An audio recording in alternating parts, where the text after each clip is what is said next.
Christina Ricci. Hi. Oh my gosh. I'm really excited to be here. I've been such a fan of yours, and we've never gotten an opportunity met. to. Yeah, no. I was gonna say. Yeah, we've never met. I was gonna say. I said earlier. I'm like, I don't think I've met you, but then again, I don't remember because sometimes I've interviewed somebody and completely forgotten. Yeah, I can with imagine. no reason for. Do people get really upset when you've interviewed them and Typically, forgotten? typically, it's not a great look. But I'd rather be honest. And I mean, I've interviewed like 50,000 people. It's true. I mean, it's justified. It's understandable. But now, as I'm looking at your face, I'm like, oh, because obviously I've known you for as long as everybody else in this world has. I'm older than you. I'm 5 years older than you. And so I grew up with you. And so you are a familiar face to me. But as I'm looking at you in person, I realize I've never met you in person. Yeah, we haven't met. No. But first of all, this is the most exciting part. Well, not the most exciting part, but one of the most exciting parts is that Christina is here today because she is releasing a tarot card collection. That's right. Which is very unexpected, but also kind of right on track for your brand. Yeah, and it's weird for me too because I love tarot. I've always thought it was fun. I'm not one of those people who like fully buys into anything, really. Right. Like I don't really believe in anything. So I don't believe in the like mystical aspects of this, but I really love it for like self-exploration, and it poses lots of questions and blah, blah, blah. So it's a funny thing for me to put out because you would think like I'm putting out a tarot deck. I must believe in like fate and and witchcraft all that. and, Yes, like, all that stuff. Wiccan. And I really don't. I believe more like we're totally in control of ourselves. If we ask ourselves the right questions, we can, you know, see situations fully and understand where we're going. And that's really what tarot is, you know? Well, I'm glad you said that preamble because, I mean, I think anyone who sometimes when people think you're talking about tarot cards, they think you're like out to lunch. You know what I mean? Used to Like, always I at Barnes only and Nobles. I would ask for the crazy lady section when I was going to get my, you know, birthday book. Remember? Where you'd have to like immediately go find out what his birthday was. Yes, And we would be like, where's there a Barnes and Nobles? And they're like, I gotta go get the birthday book. And then you start, by the way, when you go to the birthday book and you look at the guy that you're dating and you look at yours, and then you go to any random guy, any other birthday, and it also aligns. Like they never once say, Turns out. this is a bad match. It's There aren't always very like, many. There are a few, I have to say. But I think this tarot, I'm looking through the tarot cards now. It's now, a beautiful did you design deck. these? No, so my husband and I came up with this idea, and this he's you? the creative director. Well, here's the idea. The idea basically is that they're all me. Just I like, see. you know, an individual has a million different facets and potentialities and versions of themselves. And then, well, anyway, so my husband's creative directing it, and we found this amazing artist, Felipe Flores, and he did all the This artwork. is so cute. And came up like, all the cards have little like two sentence stories, backstories for the characters that then are metaphors for the theme or question that's being posed. This is very good for Christmas, you guys. This is Yeah. good for your family, It's Christmas. fun. There's a West Elm one too with a collectible set that comes with like a tray and a smudging thing and candles. Smudging. What kind of You know, smudging when are we you're like- talking about? Smudge. When you're Like I you've need had to smudge your house. Yeah. Like energy smudging, smudge my like you house had to again. do here. I have to smudge my house once a week. It's called Cat Full of Spiders. It's a tarot deck with a guidebook, you guys. Yes. And it's from Christina Ricci. Because you know what? I was looking at your history of all of the movies that you've ever been in, and most of them are pretty scary. Like most Really? of the, well, not scary, but Spooky you always girl yeah, stuff. you play spooky. Like that's kind of your the thing. ones that have stood out. I've made a lot of ones that nobody ever paid any attention there was- to. They're not scary. Well, like Mermaid wasn't scary. That Right, was right, not. right. But a lot of your roles are spooky, scary. And I was like, oh, Yes. that's interesting for a woman. I've always been somebody who I just like can't be normal. So I can't be in romantic comedies. Why do you think you because can't be normal? If I say I love you on camera, it's not believable. It is just not. You don't believe me for a second. I also can't be in horror films where I have to be afraid. Like I'm not convincingly fearful. Even though I spend my life in fear, for some reason I can't convey that on screen. So Do you know that though? Have you tried to Yes. act scared on yes, camera? I've done a few horror films. I remember I did this one and I went to see it with my boyfriend at the time. And he was just like very, I don't know, wasn't a lot there. But he was like, wow, you should never do a horror movie again. And I was like, no, you're right. He's like, you just seemed like you didn't really care about anything. Oh, no. I was like, okay. That's pretty funny. What a great review. You're like, thank you for coming with me. Yeah, I guess I brought my apathy to that performance. Yeah, but I mean, at some point you would. I mean, it's not like you can hit a home run every single movie or job that you get. It's true. I mean, it's like a doctor. A doctor's not hitting it out of the park every single time. Unfortunately, it's true. That is so true. Yeah. And I'm really glad you said that because I think it's fine to admit that you weren't very good in certain things. Yeah, it's also people are always so horrified, and I'm like, no, I'm terrible in that movie. I'm glad you like it, Yeah. but I'm not good. Right. And that's okay because I was 12. My friend has a #1 movie that's on Netflix right now, and she's like, oh, I put the least amount of effort into this movie, and I didn't even like my not the least amount of effort. She said, I was very dissatisfied with the outcome, and it ends up being the biggest movie I've ever done. And I'm like, there you go. You never know what's going to hit. But it's so true, though, because I can relate to that because in my work experiences, even though I'm not an actress per se, I have done, not per se, I'm not an actress. I don't know why I'm saying it that way. But I have been. We're all actresses. Exactly. I have definitely performed at higher levels and lower levels, depending on what the fuck is going on in my life and how grounded I am. And I would imagine with your career, that's about what? I mean, you've been acting since you were 5? No, 7. Oh, well, okay. Yeah. So, How could you make I'm that so mistake? off. Much older. So off. But I didn't get my first movie till I was 9. So I never know whether it's 7 or 9. So in that area. So at some point along the way, between 7 and 45, I'm sure that you were not batting 1,000 every single time. No, it's been a rough road. So occasionally the performances have suffered. You're correct. Yeah, well, that's to be expected. And I think this is a very refreshing conversation, actually, to be having about acting, because some people take acting very seriously. And the idea that you can never have made mistakes or you're not you're not talented because you once made a bad choice or, you know what I mean? Right. Or there are things that, like, I think it's okay for me as an actress to be like, I can't do romance. Like, I just can't. Right. I think it's fine. But I've had things, but a lot of people react as though you're like, oh no, don't bash yourself or you're not allowed to be self-critical. Like, we're not allowed to be self-critical anymore. Everyone's always so worried about our self-esteem. Oh, yeah, exactly. I know. And I'm like, that's not healthy I'm fine. either. I'm being objective. Okay. Yeah. So was there ever a point in your career where you had a lull where you didn't know if you were going to continue acting? Yes. Because I just can't imagine doing something for that many years. That's your whole life. Yeah, it is. Yes. You never wanted to be a secretary or anything? I did. I wanted to be all those stereotypical things that actresses want to be, a therapist or interior decorator. So I like, toyed around with those things. And then when I went to high school, I was sort of like, well, I already have this thing, and if I just do this thing, I don't have to do any more homework. Yeah. So I'll never have to study again. So I'll just do this. By the end of my 20s, I really wasn't working very much. And then I did a TV show, Pan Am. And then when that was canceled, I really didn't work I worked, but not the level I wanted to work at.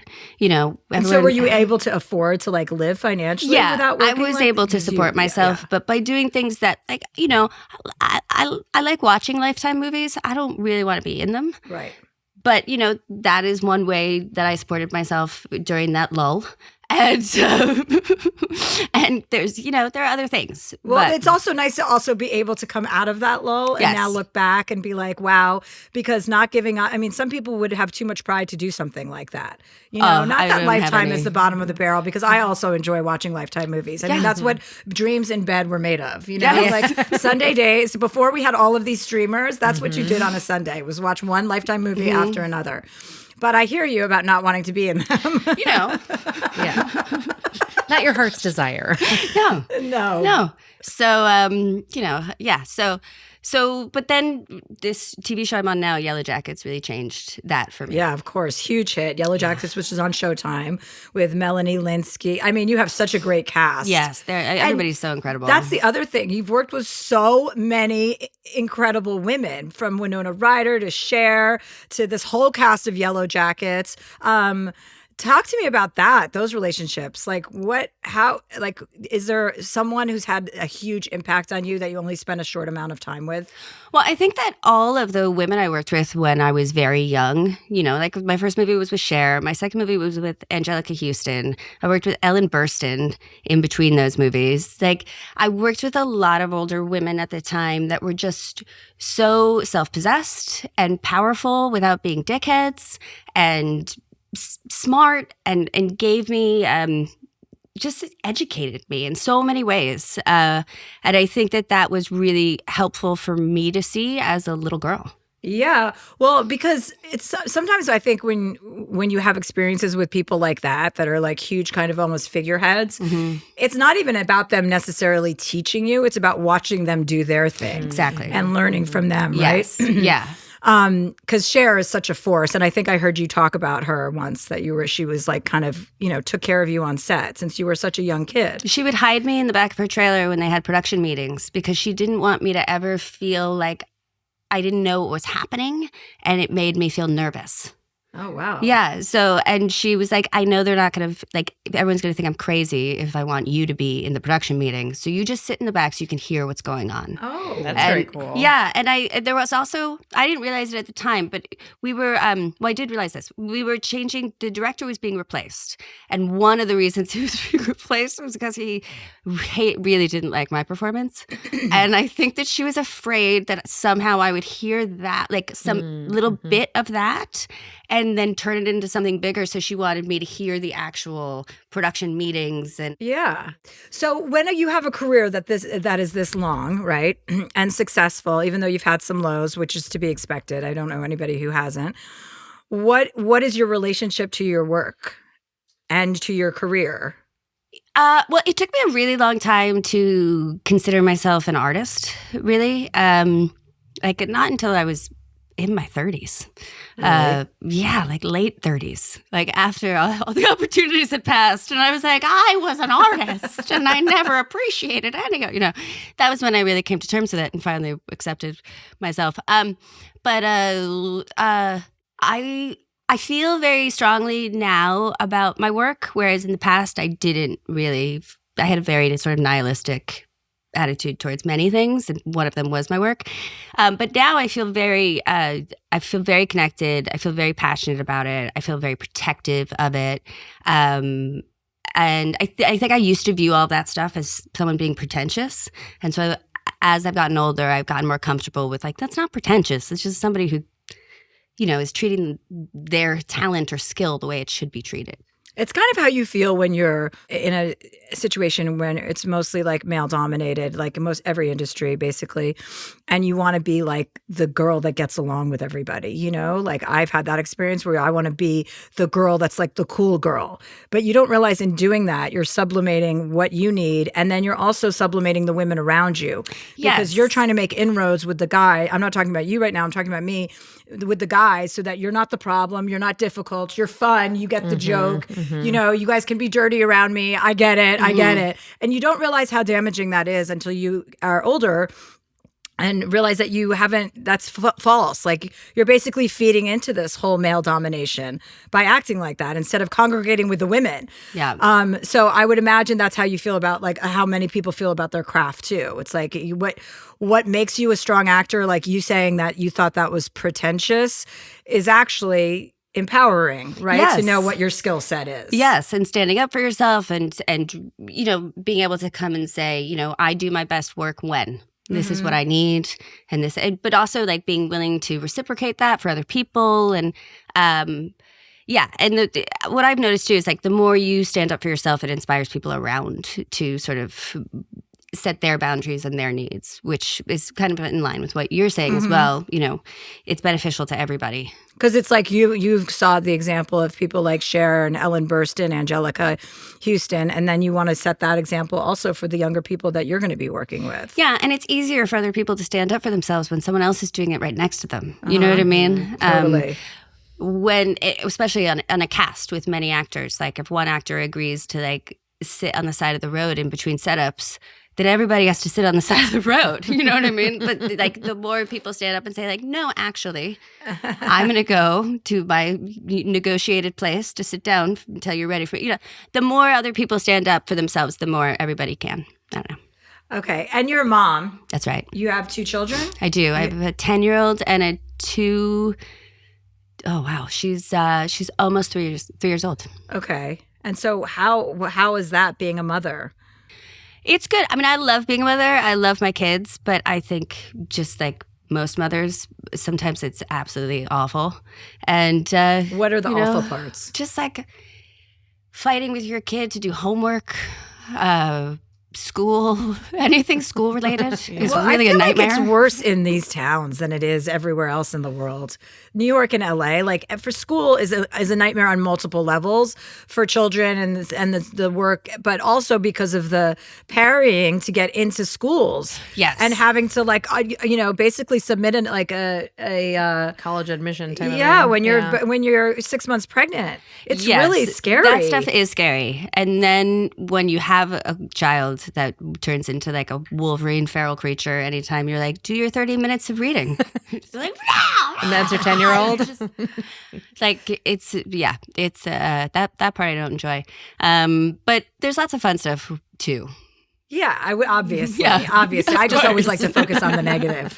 I do too, though, and then I end up sounding like such a jerk. No. Okay, well, tell us your favorite parts too, so we don't only have that in the interview. Of being a mother. mom, like what are Well, they're very snuggly. snuggly? But think about a moment. I want you to think about a moment that really made you go, "Oh my God, like this is magic." I spend a lot of time with my son, and we travel together. And the last couple of flights we've taken, like it's just fun to see them learn and grow. And like now the way he travels is exactly the way I travel. And like he knows everything and like how even to ask for things and how we do it and where we line up and how early we need to be at the gate because mommy's crazy. And it's just fun to see it, you know? Yeah. And have you been married or is that? Yes, I've been married twice. I'm on my second marriage. Oh, you're on your second marriage. Well, congratulations. Thanks. That's exciting. Thanks, I got through that first one. It's great. That's a practice marriage. Yes, exactly. I'll run. Exactly. And how did you two meet? He has been doing hair for fashion for like 20 years, and I met him on a photo shoot. But I was still married, so I didn't really meet him until after I was separated, like 2 years later. Mm-hmm. And did you find being married? Did you get married when you were young? Your first marriage? No, I was 31. Oh, okay. There's So you no waited excuse for a little that mistake. Oh no. Well, it's not a mistake because you have your son from Exactly, it. So there yeah. you go. That's your Exactly. net gain. Yes. Right? Mm-hmm. Did you find I wonder what it's like because you weren't married to a famous person, No. right? So what did you feel like? How did you feel about that dynamic when one person is famous and the other person isn't? I mean, it's not great all the time, you know. I wonder what it would be like though two famous people. Is that better or is that worse? I don't know. I've never dated anyone famous. Yeah. So I don't know. Yeah. I don't know. I don't, it's weird. Like people defer to you a lot of times, don't acknowledge the other person. Totally. Things like that just aren't nice. You become a plus one. Like Yes. the person becomes a plus Yes. one. Yeah. And, I'm not comfortable with that, but, it's just human nature. Yeah, How it is people human are. nature. And some people are okay in that role. Like, you know that saying, there's a gardener and there's a flower, like there's a yeah. flower and there's a gardener. So, I love that because I want to be the flower and I want my person to be the gardener. Yes, I'd like to be a garden. But then sometimes you have two flowers and you're like, where's the fucking gardener? No, there's no water. It's like, Oh, and that's a really hard, I think, Yeah. dynamic. I can't even imagine. And do you think it keeps you more grounded? Because you seem fairly normal. In this short time we've spent together, you seem fairly normal. I don't actually like attention. I don't like attention. I always find that interesting when actors say that. I know. It's weird. I don't like my picture taken. I don't like attention. I love being on like the outside of the room and watching people. I'm not overly friendly. But my husband is like incredibly like gregarious Effusive, and warm and takes care of everyone in the room. So it really works with Mark because even if somebody were to treat us as me with a plus one and he's my plus one, well, the plus one's the only one talking to you. So, so he actually becomes the guest, So it's great. It works. That's cute. And what about your daughter's two with Yeah. Mark, right? Mhm. And what's her personality like? She's amazing. Does she look exactly like you? I would imagine you have very strong dominant features. She looks a lot like me. Yeah. Like I think we have the same eyes. And then my son has my eyes, but they're bright blue. which is pretty amazing. He's really quite gorgeous. And she's so beautiful and adorable. And but she's like a feral creature. And she has a lot of boundaries and she's very strong. And I was like, my son was just like attached to me, needed me all the time. And you have to ask her permission to kiss her. Be like, Cleo, mommy's going to kiss you goodbye now. And she's like, no, mommy, not today. I'm just like, okay. Consent. That's funny. I was at this trick-or-treating thing for my nieces and nephews. My assistant Karen has a daughter, Willow, who's 3, and she kisses everyone on the lips. Everyone was like, you have to meet Willow. She'll kiss you on the lips. I'm like, I'm coming over. I want to kiss on the lips. That's so sweet. From a little fat nugget. She's such a nugget. Yeah. And of course, I didn't get one, but I was like, what are you guys going to do when you send her to school? She can't just go around kissing everybody on the lips. Like, she'll grow out of it. I know, but when? I'm like, if she's She doing needs to it, learn about she herpes. wants to hold hands with all strangers and kiss everybody on the lips.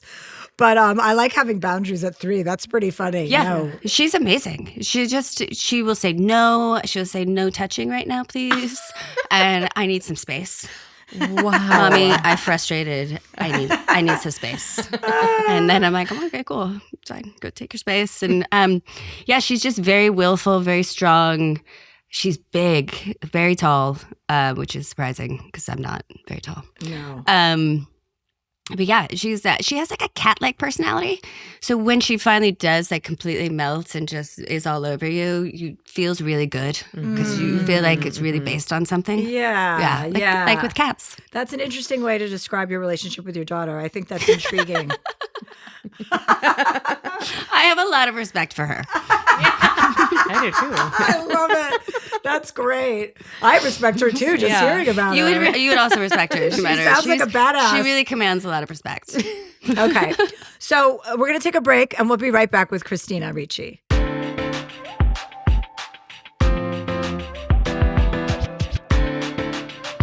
And we're back with Christina Ricci. Well, our first email comes from Rebecca. She says, Dear Chelsea, I'm a 28-year-old codependent millennial who was in a controlling relationship.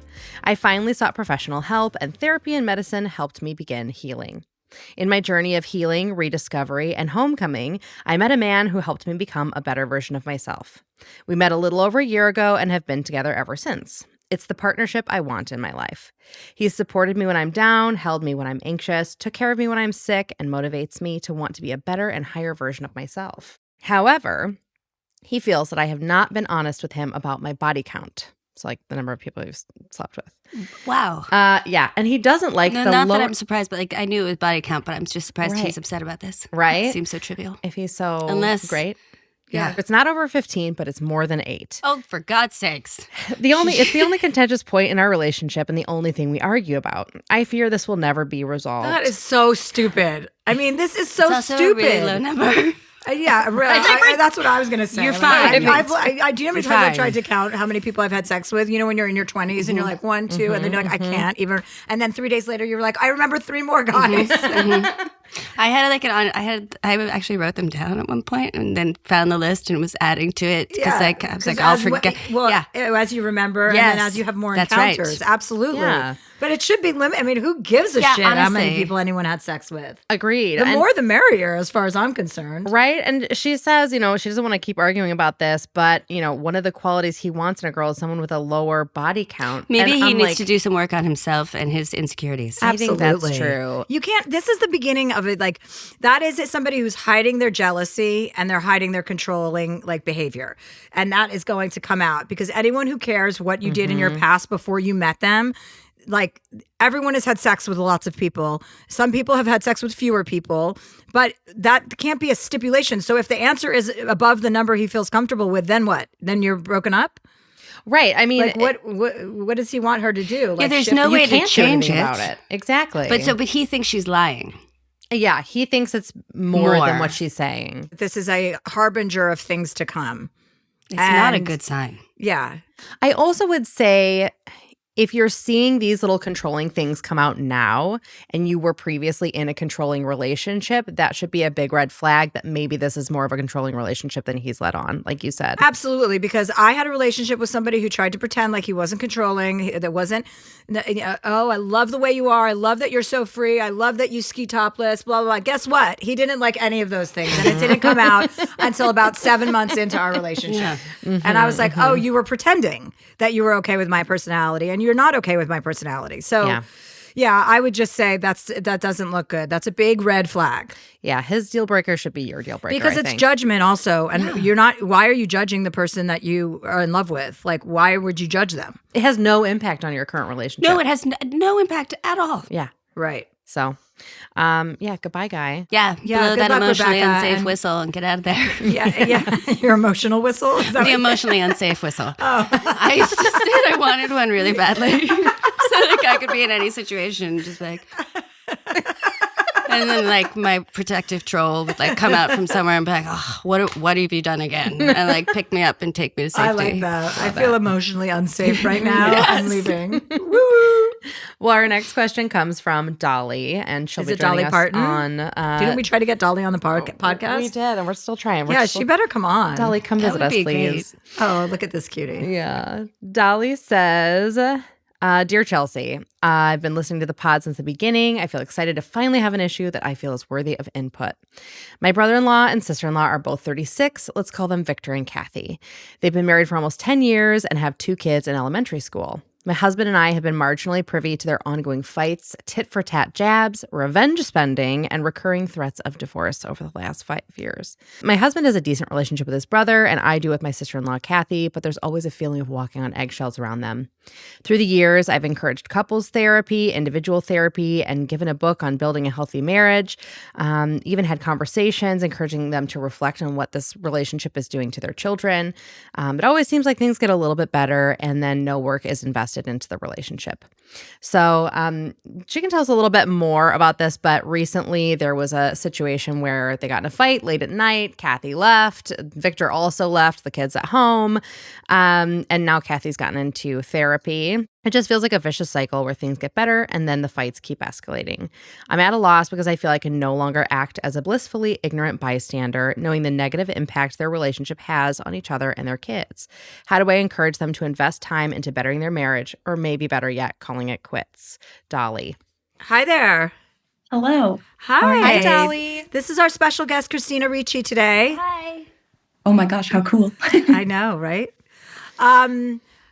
Okay, so she just started going to therapy. She was supposed to this week, and I haven't heard any progress on that. So I'm not sure if that has actually been held up or not, but And apparently. what kind of like fight, like how do these fights escalate? Like what happens? They scream and yell?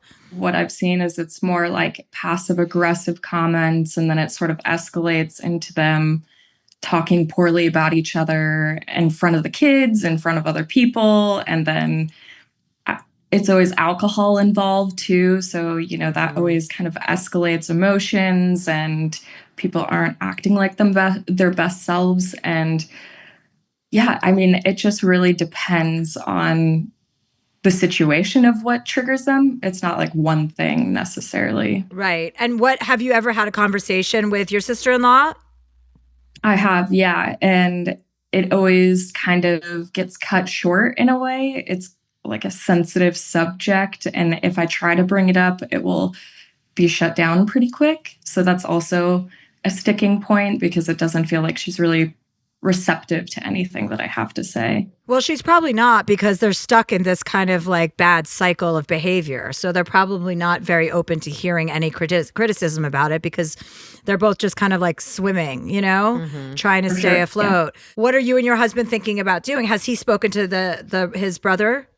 Yeah, we both have talked to the same gender partner, spouse.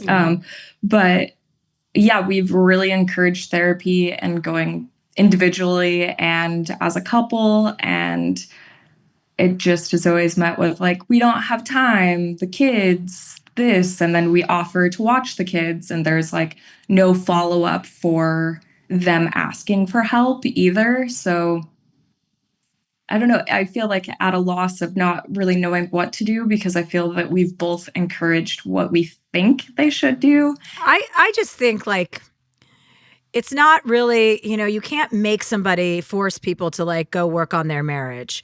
It's nice that you care and that you're thinking about them and that you're observing it. The only thing you can really do is have like a meaningful conversation that is very pointed to say, listen, I see that you're unhappy. Like, are you happy? Do you feel happy in this relationship? Like, I want to know, because if you do feel happy, then fine. Then that's it.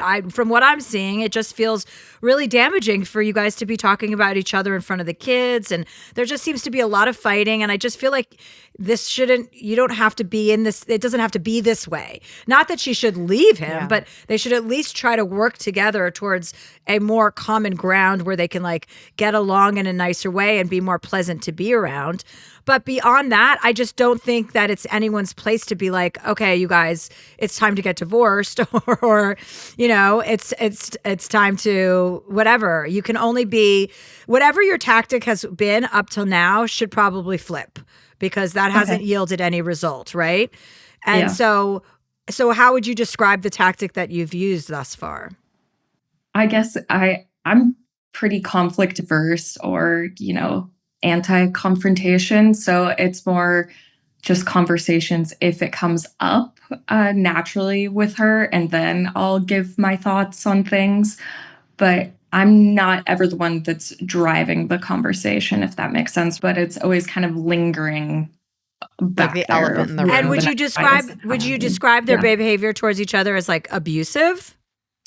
I mean, I haven't seen it, but from their personal accounts of things, yes, there is some abusive, like verbal abuse, some physical intimidation. How old are the kids? They're elementary age. Yeah, it's really bad for them. I mean, It's really- if anything, I would say just really be there for those kids, Yeah. But I think having an honest conversation with the parents about what this sort of stuff actually does to children's brains and how negatively it affects them. Like, it can change a child's brain and development and what kind of partner they choose in the future. Yes. It has and incredibly negative impacts, fighting in front of children. Mm-hmm. And if it's abusive in nature, then they could already have PTSD and, you know what I mean? Like, really be traumatized. So I think that's the conversation to have. Like, you guys, you're grown-ups, you get to make all your choices, but there's two little kids here who have no say, and you're supposed to protect them. So they have to do something about, if I would think that they would do something about their marriage based on their concern for their children. Right. Is there any scenario that you could imagine where you and your husband sit down with him and his wife together and have this kind of conversation? I think so. Yeah. Yeah, I think so. Because maybe that's a different like tact, that's serious. If you're sitting down and you're like, listen, we're here because we're seeing the impact of your relationship and the impact it's having on the children. And we want to support you in whatever way we can. So, but there is a discussion to be had. Like, this isn't, and all the things that Christina's talking about, like, there's all these books to support. I mean, there's a do million... some research, bring some facts. Exactly. Yeah. Bring some, and be like, this has such a deleterious impact on kids' brains growing up with that. And, you might not think of anything because you guys are used to talking to each other like this, but then you're creating a situation where your kid grows up thinking that's the way you talk to other people. And then they're going to find themselves in a similar relationship. Or it could have an even more serious impact on them. I think you show up like armed with stuff and in the most loving way, obviously, to be there for them. But you should make it all about the kids so that that's the focus, so that they don't have to so then they're both motivated to do something, right? Yeah, they can be heroes instead of being to blame. Right. Yeah. Right. And one thing that might be a little bit less confrontational for you, or feel a little less confrontational, is to ask questions. So, like, is this how you guys want to be behaving in front of your kids? You guys don't want to be fighting, do you?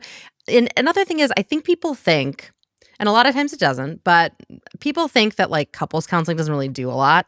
But when you get a good counselor and you're really like in it to win it, they give you tools to actually like disrupt these fights. So like, for example, when Brad and I were first married, we went to a couples counselor for like 2 years, and it was great because it gave us these tools. Like, for example, if you're kind of arguing about the same thing for more than like half an hour, you just stop. Especially late at night, especially if you've been drinking. So it's like actual practical tools that they can get to like disrupt these patterns that they've developed. And if they shouldn't be together, a couples therapist will help them become more comfortable with the idea of separating. Right. And I think you should like present yourselves as the support system. Like we're kind, in essence, the closest people to you because we're related to you. So we want to help you. We want to be here for you. We would hope you would do the same thing for us. And this isn't a judgment. It's just, it's a little, dysfunctional. So like, do you want to help yourselves? Because we want to help you. We want to help take care of the kids so you guys can have time to go to a couples counselor or spend more time alone together and go on date nights. Like present it as that, you're their best ally and that you're there to help them. Yeah, for sure. Yeah. And your husband, do you think your husband will be down with that, right? Oh, definitely. We're on the same page of everything. Good. So it will be an easy sell. And, there is a chance it'll all blow up in your face because they're not going to want to hear the truth, but you have to be prepared for that. Yeah. And I guess that's also why I'm cautious because I value like the relationship that we have.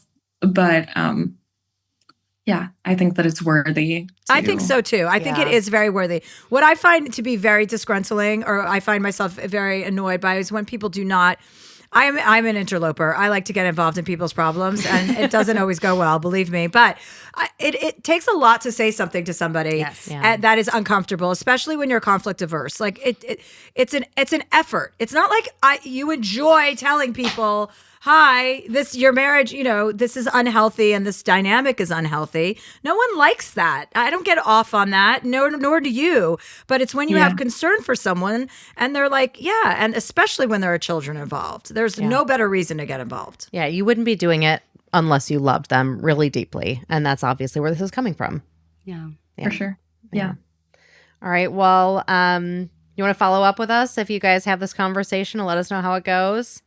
For sure. I will. Okay, cool. All right. Best of luck, Dolly. Bye, Dolly. Thanks for calling in. Thank you. Bye. Well, that was she was sweet. Yeah. I know. I hope that all kind of works out. I mean, it's just so interesting because sometimes are you an interloper at all? Do you get involved with like if No. I don't. no. Don't. But I don't really have I have a few I have very few close friendships where I would, but I have in the past been like with certain girlfriends. Time to cool it or get your shit together. Yeah. But it is very difficult. It is very difficult. Yeah, especially if somebody can't hear anything you're saying. Yes. But most people can. Like, in my experience, most people are like, "Oh my God, thank you so much." And when people have interfered in my life and told me like, "Hey, you're a little bit off the rails right now," I have never been more grateful in my life. I love it. To experience that feedback. It means people care about you. Exactly. Yeah. It's effortful to actually have that uncomfortable conversation. So you have to know it's coming from love. It's not like people want to, like, what would be the motivation otherwise? Right, exactly. Well, our next question comes from Beth. She says, "Dear Chelsea, I'm a 33-year-old female that is sick of my familial bullshit. I'm a middle child of 4, and we grew up in a church cult and were raised by emotionally neglectful parents, one with alcoholism and the other a shopaholic. I was the happy child who was Cults always turn out so well for people. Yeah. It's always, right. It's always a good story. I was the happy child who was always eager to please and stay out of trouble. As I left home, I met the man I call my husband of 11 years. From the moment my family met my spouse, they've been nothing but unsupportive.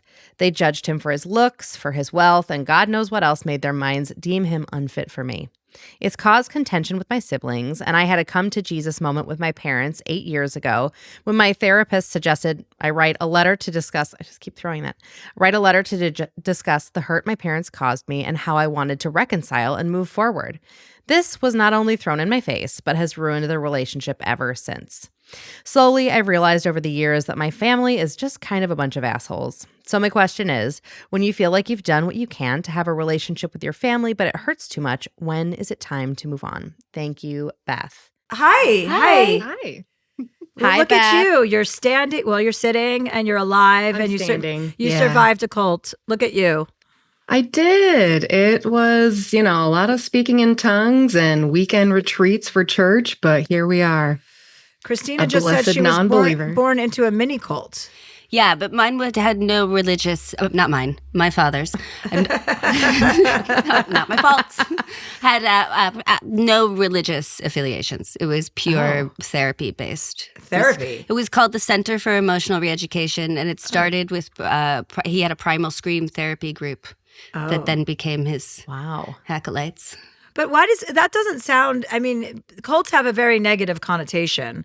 They're not positive, really. No, right? because the whole one person wanting to control everybody else is Right, not there's a always one normal, person that's in not charge. a normal impulse. No. So that's Usually a man. Not healthy. yes, Usually a generally man. nefarious. Not A man who's having sex with everyone. Yeah. Probably. I'm of the notion. Well, I mean, I think when you have exhausted all possibilities, like I understand family is family. I'm very close to my family. I think highly of remaining, trying as hard as you can to, be close with your family. But when you're dealing with that situation, it's so it's so irrational, Yeah. And I'm a fan of just saying like enough is enough and moving on so that you can enjoy yourself and enjoy your life and be happy with your partner. Yeah, I haven't. Yeah. I hadn't seen my father since I was 15 when he died. I was like 38 for context. But When Yeah. she died. Yeah, and I don't speak to one of my siblings, and it is you do have. I've experienced a lot of guilt over the years about it, but at the same time, those are negative influences on me. They were toxic. It was not healthy for me. So you need to protect yourself. You do. And like the idea, like the toxicity that these people have, like the impact it has on you is really never like, you can't overstate that enough. That the impact that having that kind of negativity around you will like yield in your life. You really, you're choosing, like this is your opportunity. You didn't get to choose whether or not you were born into a cult. Now you get to choose what your future is going to look like. And so you have every right to just say enough is enough. Do you have other brothers and sisters that you do talk to? Yeah. How many siblings do you have? I have 3 siblings, and I'm really close with my sister and my oldest brother, and then I'm close with my mother. But, my father was a crazy person.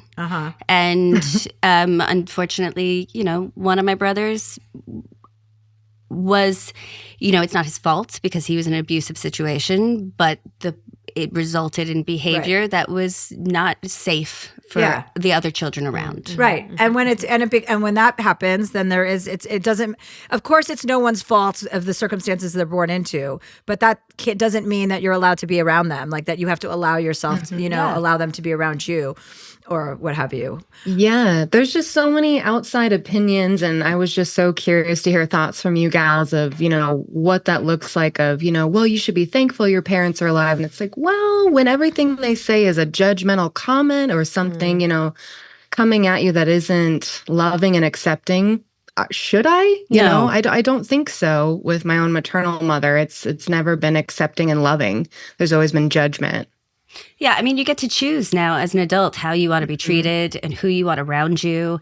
And family should be held to almost the same standards as friends. If they don't, if you don't enhance each other's lives, then what's the point? We can all feel bad enough on our own. Exactly. Yeah, it's just I don't need like an extra person to make me feel worse. Yeah, it's just something that's always felt like, it's a guilt that I haven't been able to let go of, well, they're alive and they're there, so why don't you keep trying? Well, both parties have to try, and it's just been such a hard thing to try to let go of, they're alive, but they're just kind of shitty. It's just not healthy. Yeah. I think one thing I would encourage you to do, like, if you are making this decision to go no contact like for forever or for an extended period of time, is to, maybe this is through meditation, maybe this is through therapy, but find a way for yourself to sort of release some negativity around it. And the guilt can be a real killer. Yeah. Like That's my biggest problem is the guilt. 'Cause I used to now wake I'm up in doing the middle so of the well night. in my mental health space, but when I'm not, that guilt seeps back in, and it's like, you're a bad daughter, you're a bad child, whatever the case, and it's like, but no, I'm not. I think the more you do, I don't know, just from personal experience, the more I did work on feeling like I was the most important person to myself, then you feel less guilt. Or viewing yourself as your own child in a way. You're protecting you. Yeah. You Little- are little protecting me. little you from things you couldn't protect yourself from before. There are different ways that you'll learn in therapy to view the situation, or from doing research or reading, that will help you feel less guilty, I guess. Yeah, I think the guilt is a big thing for everybody because you can always go back to that. But I love what she just said, Christina just said about acting like it's your own child. Like, would you allow your child to be treated this way? Would you allow your child to be in a relationship where they're constantly being judged and made to feel bad? And then their partner, the person that they chose, is also, being judged? No, you're setting yourself up for just all sorts of negativity and guilt patterns. Like, part of the reason why you feel guilty is because of the manipulation, And so you really do want to do work to get rid of that guilt. Like, you're empowering yourself by saying no more. It's like talking to an abuser. I mean, if the relationship isn't feeding you, it's doing something else. Yeah. So what's the opposite of feeding you? It's taking from you, right? Exactly. And yeah, so the biggest revelation I had this year was I have a couple family members who have had children, and they're getting to an age where now I had those memories as a child of my mom said to me, and I'm like, I would never say that to my nephew or my niece ever. And my own mother, and dad did that, and it's like, I would never do that, as their aunt who loves them. Why would you ever? are they still? It's Are your just- parents still in the cult? Did you say, or are they out of it? No, but they're still avid Christians and love to use that guilt against you. Which is stupid. I Yeah. mean, all religion is stop. Just It's stop it. insane. Stop it. It is, Well, stop it. and I right mean, it's now. the root of all discord in our world, Yes. It all comes down to religion. Totally Like, insane. Yeah. And what's crazy is, so yes, they're avid Christians, but so are my in-laws, the most loving and accepting humans who know I don't believe in God, but couldn't care less, good, and go it's with like, them. okay, Go be with Yeah. them. That's Yeah. where the light is. Go towards the light. yeah, I'm swimming towards it. Okay, great. You can Good. swim, walk, rollerblade, however you want to Run, get whatever. there. Yeah. Yeah, girl, get after it. Well, that's good. I'm glad. Appreciate it. Do you feel better now? Like, do you know that that's, I mean, listen. My only question, I guess, would be, because right now I am so good mentally, what I've worked on throughout this year, when I am in my darkest places and my depression and anxiety and that guilt comes in, what would be your biggest advice there to try to talk myself out of that? That's where I struggle the most, is when I'm not doing okay mentally. Well, that's where everyone struggles the most. And so, Yeah. you should, a good example of this is that book, Letting Go. You should pick up that I book. just started listening to it. You did? Yay. Oh, well, then Yeah. there you go. It's a whole chapter about guilt and how to Doug. release guilt. Hi, Doug. Say hi, Doug. Get yourself a Doug, your Doug. girlfriend Kona's here. She says hi. Look, Oh look, my Doug. There's a doggy goodness. on the screen. Doug, are you Kona. stupid? Turn around. Look, Kona looks like she had a rough night. She's a good girl. She has a good time.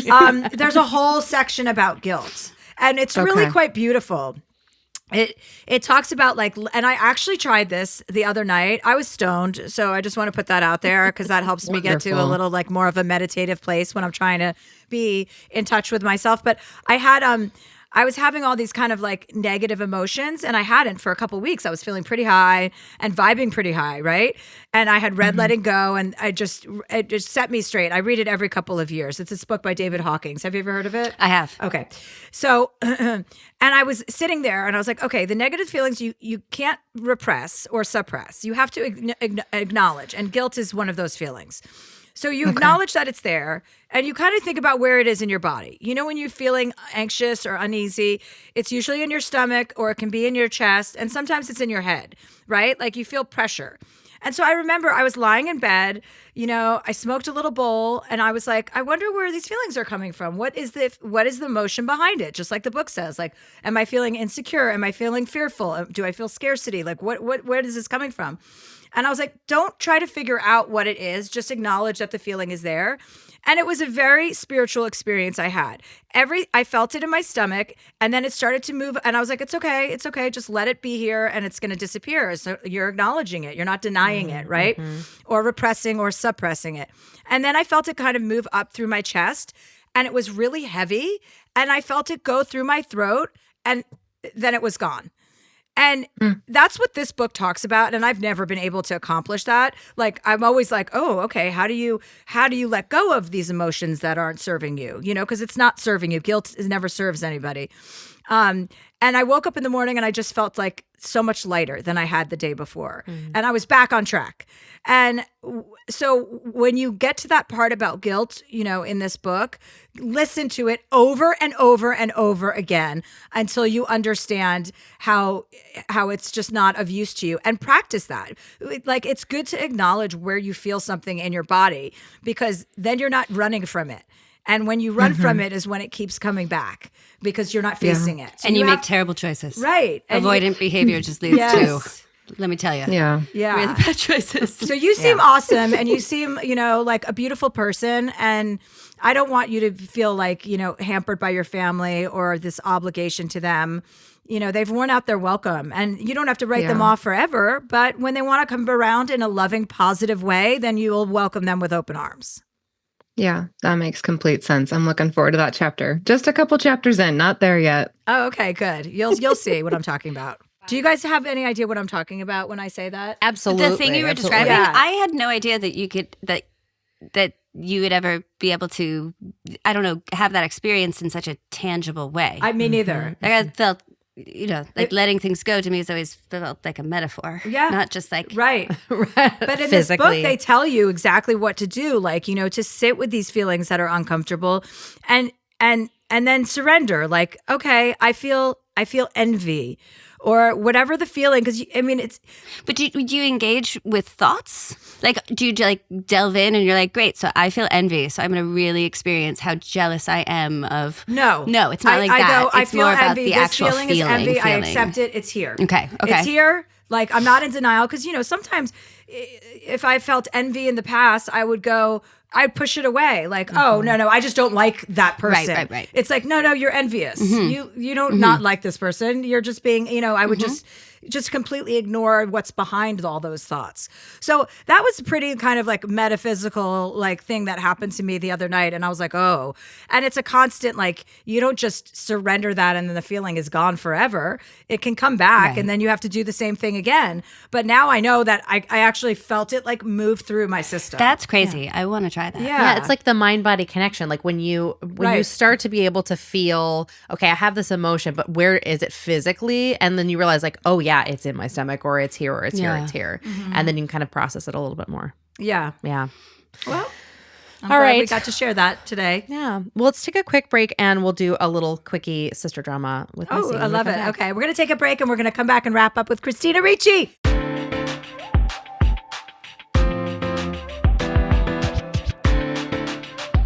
And we're back.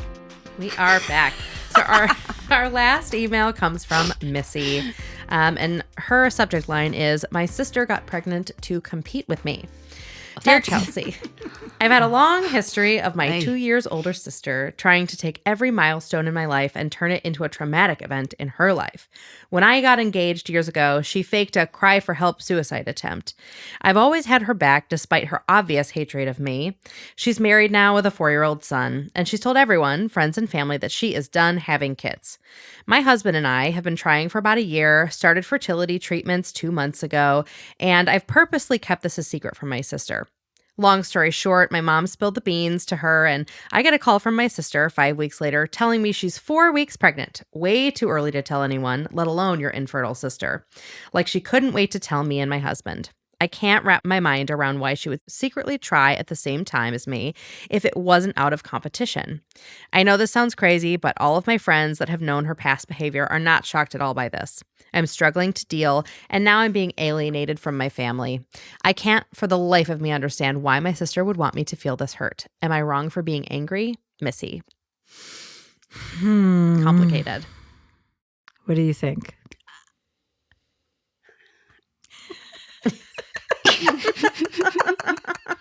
It's a tricky one. It's tricky because I do think that a lot of this has to do with perspective.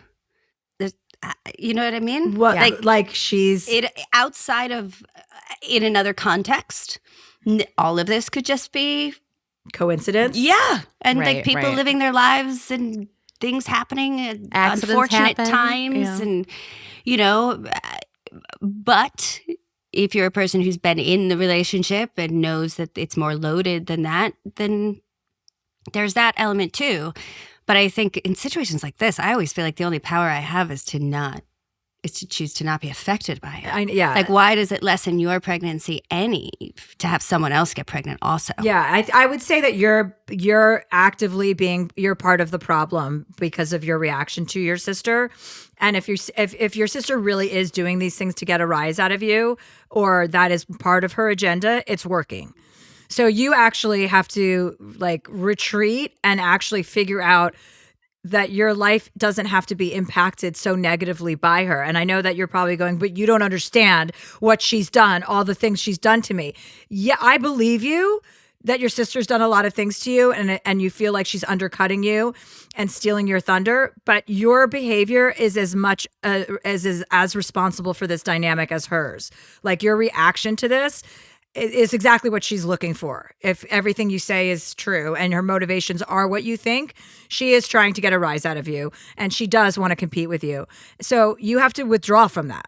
And you have to do that with a lot of like work on yourself with your therapist, because you can't change her, but you can change yourself and you can change the way that you respond to her.